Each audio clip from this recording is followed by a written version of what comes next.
les images de Eugene sont particulièrement crues.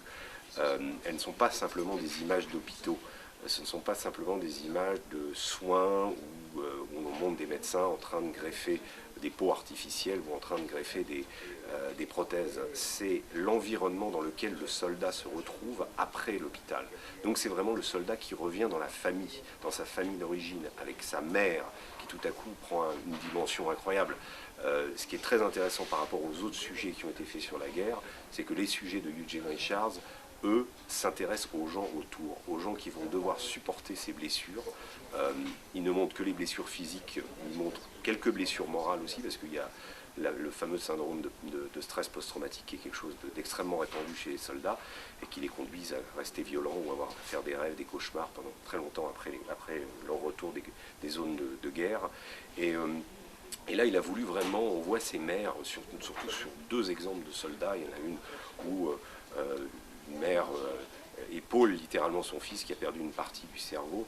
Et il y a aussi cette autre mère, et c'est un des cas les plus dramatiques, qui expose Eugene, où son fils ne peut respirer que d'une certaine façon. Donc en fait, cette mère ne dort pas. Elle passe ses nuits au chevet de son fils et dès qu'il se déplace et dès que la trachée ou les bronches s'encombrent, son fils risque de mourir. Donc il faut qu'elle le déplace et le mette dans une certaine position. Donc c'est véritablement un enfer qu'elle vive.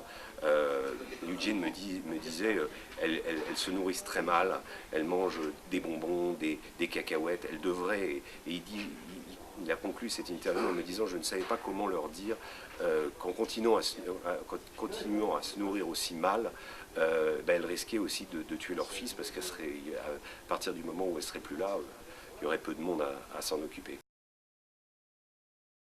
Ça représente d'une certaine façon de montrer que la presse fait son rôle. Alors elle ne le fait pas aux États-Unis parce que ces photos n'ont pas trouvé receveur là-bas.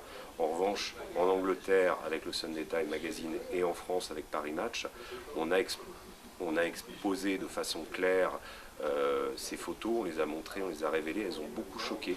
On a eu beaucoup de critiques aussi nous disant montrer un soldat dont un tiers du cerveau a disparu.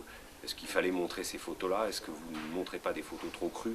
Nous, on dit simplement, non, on montre la réalité, ça existe, il y a des gens qui vivent ça tous les jours. Voilà, maintenant, libre à vous de les regarder ou de ne pas les regarder.